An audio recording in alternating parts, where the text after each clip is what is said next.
2000년 전에 팔레스타인 지역에서 활동하셨던 역사적 인물인 예수라고 하는 그 존재를 인간들, 이 인류를 죄와 사망에서부터 구원하시기 위해서 이 땅에 오신 신의 아들, 인류의 유일한 구원자, 그렇게 신앙을 고백하며 따르는 사람들을 뭐라고 하냐면 그리스도인, 영어로는 크리스천이라고 합니다. 그렇다면 지금 이곳에 앉아 계신 저와 또 여러분이 바로 그리스도인, 크리스천에 해당될 텐데요. 그러면 그리스도인은 예수님을 나의 구원자로 믿는 집단은 어떠한 삶의 방향을 가지고 걸어가야 될까라는 질문이 있겠습니다. 다양한 답변이 가능하겠습니다만 오늘은 이렇게 정리해서 말씀을 드립니다.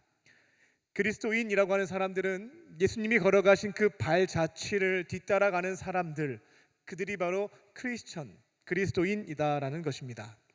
오늘 본문은 요한복음 5장 30절부터 36절입니다. 오늘 본문을 통해서 그리스도인들이 어떠한 삶의 지향점을 가지고 걸어가야 할지를 주님의 말씀을 통해 세 가지 교훈을 나누고자 합니다.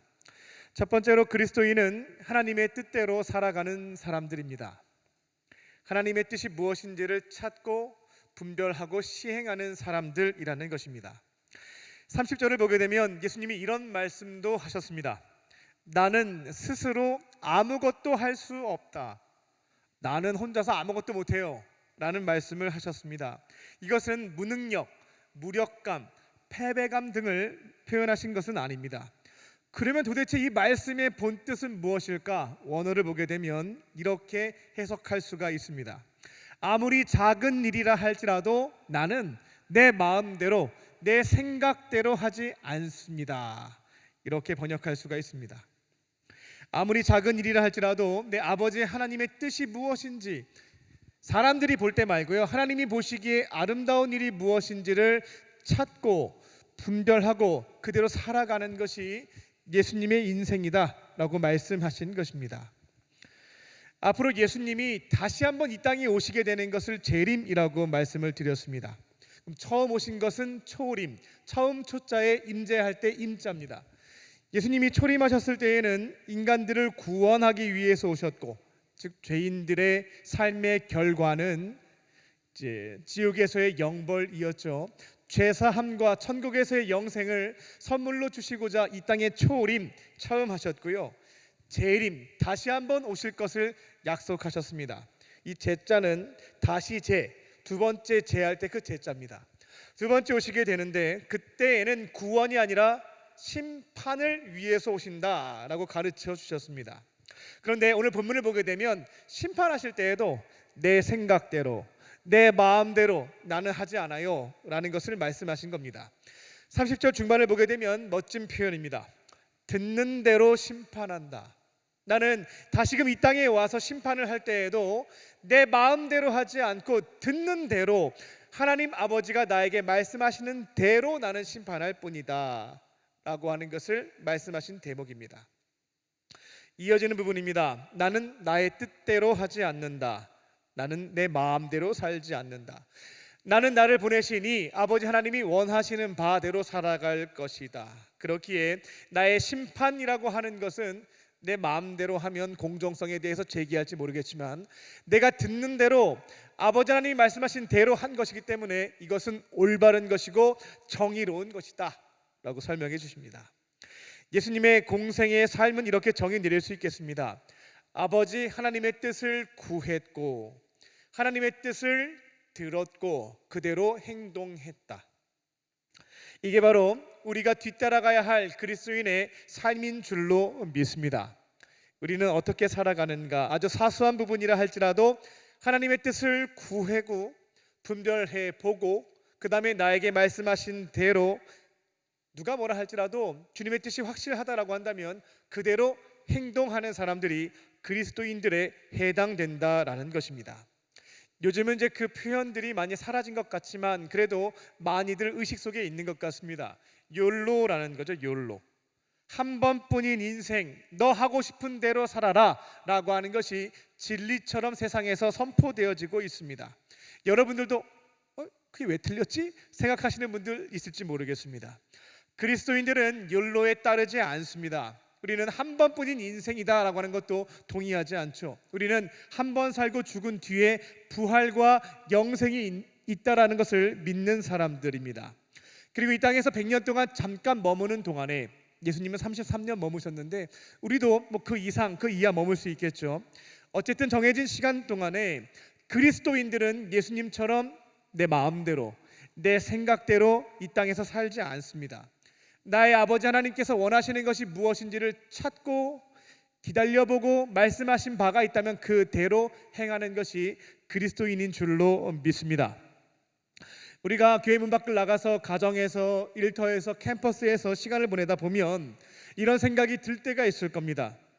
아무리 봐도 이건 아닌 것 같다.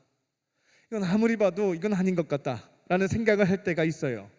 이것이 바로 내 안에 계신 성령께서 주시는 마음, 생각, 감동이라고 분별해 볼 수 있는 대목에 해당됩니다. 그러면 우리는 그리스도인이기 때문에 이 점을 무시하지 않고 고민을 시작하는 겁니다. 이 상황에 대해서 내 아버지 하나님께서는 어떻게 원하시는지, 하나님이 보실 때 그분의 뜻이 무엇일지, 보시기에 아름다운 것은 무엇일지를 물어보고 분별해 보는 시간을 갖는 겁니다. 그렇게 묻고 하나님의 답변이 반드시 있을 것이라는 신뢰함을 가지고 기다려 보게 되면 다양한 통로를 통해 내 질문에 대해 답변해 주시는 것을 듣게 됩니다. 근데 이게 하나님의 음성인지 사탄의 소리인지 내 욕망의 메시지인지 이거 알 길이 없잖아요. 그때에는 두 가지로 체크해 보시면 분별할 수가 있겠습니다. 먼저는 성경으로 체크해 보세요.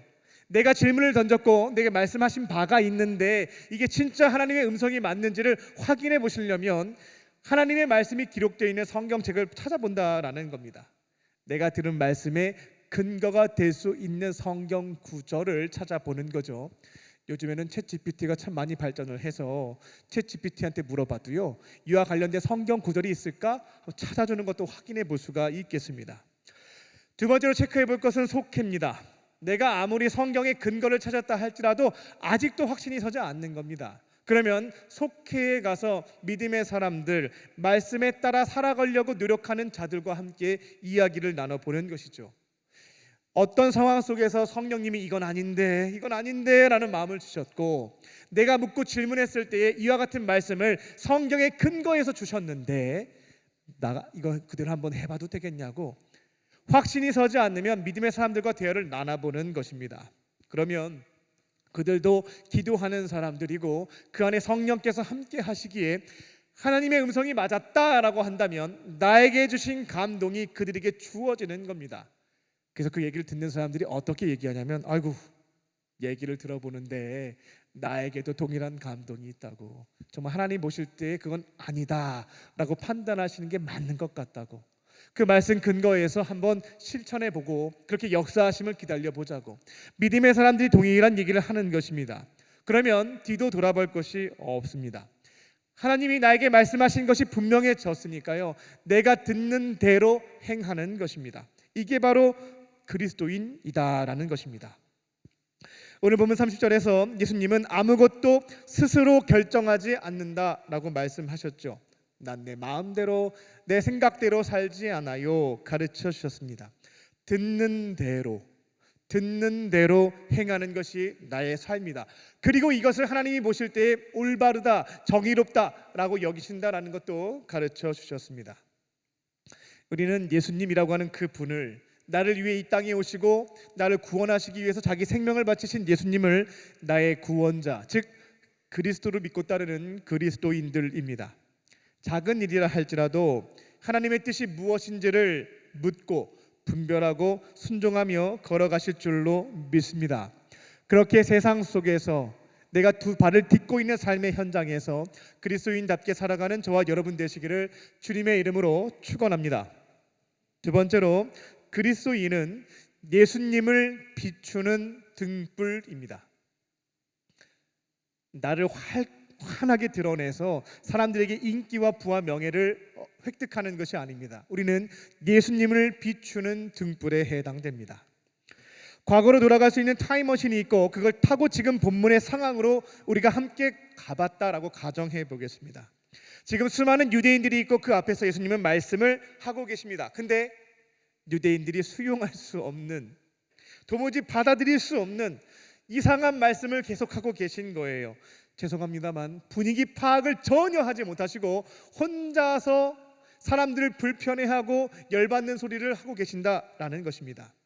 17절을 보게 되면 예수님이 하나님에 대해서 내 아버지야 라고 얘기했죠. 사람들 앞에서 하나님은 내 아버지야.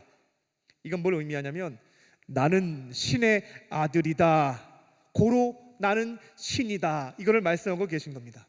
신의 아들이기 때문에 나는 신과 똑같은 동일한 그런 힘과 능력을 가지고 있는 존재다라고 하는 것을 말씀하고 계신 거예요. 그래서 18절을 보게 되면 유대인들이 저 나사렛 예수가 아버지도 있고 어머니도 있고 형도 동생도 있는 그 예수가 하나님을 모독하는 행위로 신의 아들이라고, 신과 동등한 존재라고 얘기하고 있는데, 이거는 진짜 하나님을 너무나 모독한 행위다, 신성을 모독했다라고 해서 죽이려고 했다라고 하는 기록이 18절에 있죠. 그러니까 지금 분위기가 엄청나게 살벌한 거예요. 제가 타임머신 타고 갔으면 아무 말도 못하고 지켜보고 있는 상황에 해당됐을 겁니다. 그런데 분위기 파악을 전혀 하지 못하시고 불난 곳에 기름을 더 붓는 말씀들을 계속하는 것을 볼 수가 있습니다. 예수님이 안식일에 38년 된 병자를 고치셨죠. 근데 이거는 안식일 규정, 안식일에는 일을 하지 말아야 된다라고 하는 그 규정을 어기신 것에 해당된 겁니다. 그래서 유대인들이 어떻게 이 안식일 규정을 어길 수 있는가 분개하고 있는 상황인데, 어떠한 말씀하셨냐면 내 아버지가 안식일에 일을 하고 계세요. 아버지가 일하고 계신데 내가 어떻게 모른 척 할 수 있겠습니까? 그래서 나도 같이 함께 일한 거예요. 이렇게 설명하신 거거든요. 그러니까 이제 유대인들은 더 열받는 겁니다. 자기 일에 대한 정당성을 부여하기 위해서 하나님이 안식일에 일을 하고 계신다라는 주장까지 했으니까 이 또한 신성을 모독했다라고 판단한 것이었죠. 다 팩트를 얘기해 준 거였는데 그들은 분개했습니다. 21절입니다. 그리고 자신도 하나님처럼 죽은 자를 살릴 수 있는 능력이 있다. 22절을 보게 되면 나한테는 심판의 권한도 있다. 23절을 보면 나를 공경하지 않는 것은 하나님을 공경하지 않는 것이다. 24절을 보면 나를 믿으면 영원한 생명을 주게, 뭐 이런 얘기를 계속해서 하시는 거죠. 기름을 붓는 겁니다. 25절입니다. 앞으로 내가 다시 와서 아들의 음성, 내 소리를 듣는 자들이 있는데 그때는 무덤에 있는 사람들도 다시금 부활해서 심판받게 될 거야. 천국에서 영생하는 자들이 있고 지옥에서 영벌받는 자들이 있을 거다, 뭐 이런 얘기를 하시는 겁니다. 그러니까 이야기를 듣고 있었던 유대인들은 아마 크게 두 가지로 반응이 갈렸을 겁니다. 예수님에 대한 적개심과 분노가 극에 달해서 빨리 저 입을 막아야 된다 소리치는 사람이 있었을 것이고, 반대는 가만히 들어보니까 이건 뭐 어느 누구도 쉽게 주장할 수 있는 바가 아니잖아요. 저렇게 확신을 가지고 얘기하시니까 진짜일 수도 있겠는데? 라고 생각하는 집단이 있었을 겁니다. 예수님은 그와 같은 상황에서 지금까지 내가 한 말이 가짜가 아니라 진짜예요, 이것을 알려주기 위해서 그 근거에 대한 설명을 시작하십니다. 31절입니다. 예수님은 내가 하는 말이 진짜인데, 지금까지 하면 다 진짜인데 아무도 안 믿어주는 상황이고, 내가 맞다고 해도 아무도 믿어주지 않는 상황이고, 32절입니다. 나를 위해서 증언해 주실 분이 있는데 이분은 바로 아버지 하나님이시죠. 하나님이 증언해 주실 수 있는데 지금 뭐 천둥번개가 좀 치면서 하나님이 강력한 음성으로 지금 내 아들이 한 게 다 맞다라고 얘기해 주시면 되겠는데 그렇게 하시지 않고 있는 상황이고요. 그래서 33절을 보게 되면 그 당시 유대인들이 가장 존경했던 사람이 세례 요한이었습니다. 세례 요한이 예수님에 대해서 증언했던 것에 대해서 말씀을 하십니다. 그러니까 유대인들이 한 400년 동안 하나님의 뜻을 전달하는 사람을 선지자라고 하는데 말라기 이후에 400년 동안 한 명도 나타나지 않았어요. 그러니까 우린 버림받았구나 생각했는데 400년 만에 하나님의 말씀을 전달해 주는 사람으로 세례 요한이라는 자가 등장했고, 많은 이들이 추종했습니다. 마치 메시아까지 생각했던 것이 세례 요한이었어요. 예수님이 이들이 하도 안 믿으니까 너희들이 그토록 존경하는 세례 요한이 나에 대해서 한 말이 있으니까 이것 듣고 제발 좀 믿어라, 그렇게 구원을 받아라 라고 설명하신 겁니다. 과거에 세례 요한은 예수님을 보면서 이렇게 증언했습니다. 요한복음 1장부터 3장을 보게 되면 세례 요한이 이처럼 말했죠. 내 뒤에 오시는 분은 너무 훌륭해서 나는 그분의 신발끈 푸는 거, 종들이 하는 거거든요. 나 이것도 차마 내가 할 수가 없다고, 그렇게 위대하신 분이라고. 예수님은 세상의 모든 죄를 짊어지고 가는, 우리의 죄를 대신해서 다시 죄를 대신 지고 가면서 죽게 될 하나님의 어린 양, 속죄양이라고 그렇게도 증언을 했습니다. 직접적으로 하나님의 아들이시다, 그분 우리의 구원자이시다 라는 것을 증거했던 것이 세례 요한이었습니다. 그러니까 예수님이 이거 좀 믿어주면 좋겠는데 하도 안 믿으니까 이걸 얘기하시는 거예요. 부끄럽지만, 야, 세례 요한이 나한테 이렇게 얘기했는데 그래도 안 믿겠냐라고 말씀하시는 거죠. 35절입니다. 그리고 이어서 당부의 메시지를 한 가지 주시게 되는데, 그건 뭐냐면 너희들이 그토록 좋아하는 요한, 이와 관련돼서 당부의 메시지를 주십니다. 요한은 어떠한 사람이냐면 비추이는 등불이다 라고 그 정체성에 대해서 규정하시죠. 요한은 누구냐면 비추이는 등불이다, 무엇인가를 비추는 등불이다 라는 겁니다. 그러면 사람들은 요한에게 다가갔을 때 어떻게 해야 되냐면, 요한은 비추이는 등불, 어떤 대상을 비추고 있는 등불이거든요. 요한한테 가면은 요한이 비추고 있는 대상, 즉 예수님입니다. 예수님을 밝히 보고 그분과 함께 교제해야 되겠는데, 많은 사람들이 어처구니 없게도 등불이 비추고 있는 대상은 관심이 없어요. 등불과 함께 보내는 것을 즐거워하고 있다라고 하는 경고의 말씀을 주신 거죠. 등불이 비추고 있는 대상은 철저하게 소외시켜놓고 등불인 세례 요한과 함께 즐거운 시간을 보내고 있다라는 겁니다. 이게 바로 그리스도인들이 반드시 기억해야 되는 주의사항입니다. 저 같은 목회자는 더 주의해야 되겠죠. 지금 속회에서 성원들을 돌보고 계신 속장님들도 마찬가지입니다. 세상 속에서 그리스도인의 정체성을 지켜가며 살고 있는 그리스도인들도 마찬가지입니다. 우리의 정체성을 잊지 말고 붙잡고 계셔야 되겠어요. 우리는 누구냐면 어두운 세상을 비추는 빛, 등불이겠죠. 그런데 그냥 등불은 아닙니다. 우리는 예수님을 비추는 등불이다 라고 하는 것을 기억하실 줄로 믿습니다. 우리는 파송받은 삶의 자리에서 어두운 곳이 있고 어두운 곳에 파묻혀 사시는 분들이 있습니다. 그럼 어떻게 해요? 예수님께 죄송하지만 자꾸만 나를 귀찮게 하시죠. 마음의 소원을 남겨두셔서 그냥 지나치지 않도록 하신다라는 것입니다. 외면하고 싶은데 외면하지 못하도록 계속 마음의 소원을 두셔서 부담을 갖게 하신다라는 것이죠. 날 위해서 목숨까지 바치신 분이 이거 하나 부탁하시는데 내가 어떻게 매번 거절하겠는가라는 마음에 따라 한번 순종하게 됩니다. 그렇게 어두운 터널을 걸어가고 있는 분을 나올 수 있도록 도와주고 섬긴다라는 겁니다. 하나님의 은혜로 그분이 터널을 통과했어요. 그러면 어떠한 결과가 나타나냐면 어두운 곳에서부터 헤쳐나오신 분이 이렇게 인사를 하게 됩니다. 목사님 고맙습니다. 속장님 감사합니다. 아이고 어느 성도님 감사합니다. 이렇게 인사를 하죠. 그리고 이후의 반응은 어려운 시절에 나를 도와줬던 그 사람과 함께 그 곁에 머물면서 즐거운 시간을 보내고 싶어 하는 것이 그분들의 마음이다라는 것입니다. 그때 그리스도인들은 어떻게 해야 되겠습니까? 우리가 당신이 감사할 분은 누구인지 그것을 정확하게 알려주어야 되겠습니다. 지금 나에게 마음도 주시고 능력도 주셔서 이 어두운 시간을 같이 걸어가게 하신 분이 계세요. 그분이 바로 예수님입니다. 감사의 대상은 제가 아니라 예수님이에요. 이거를 가르쳐 줄 수 있어야 된다라는 것입니다. 이처럼 그리스도인은 어두운 곳을 밝히기도 하겠습니다만 우리가 비추는 대상 예수님이 계신다라는 것을 잊지 말아야 되겠습니다. 그래서 제가 목회하는 동안에 가장 듣고 싶은 말은 거의 많이 들어본 적이 없긴 합니다만 목사님 사랑합니다, 존경합니다, 훌륭하신 분입니다 이런 거 아닙니다. 제가 정말 듣고 싶은 말은 뭐냐면 정말 소름이 쫙 돋는 그 표현은 뭐냐면 목사님 덕분에 예수님 만났습니다. 목사님 덕분에 제가 구원을 받았습니다. 목사님 덕분에 제가 지금 예수님과 동행하면서 즐겁게 살고 있어요. 이게 제가 꼭 듣고 싶은 말입니다. 그리스도인은 예수님을 비추는 등불입니다. 주님과 함께 동행하면서 인도하심에 따라 주시는 능력에 따라 선한 일을 감당하시고요. 그들에게 이 모든 일을 행하신 분을 쫙 비춰드리는 거예요. 예수님이심을 증거하는 저와 여러분 되시기를 주님의 이름으로 축원합니다. 끝으로 그리스도인에게는 역사하심이 있습니다.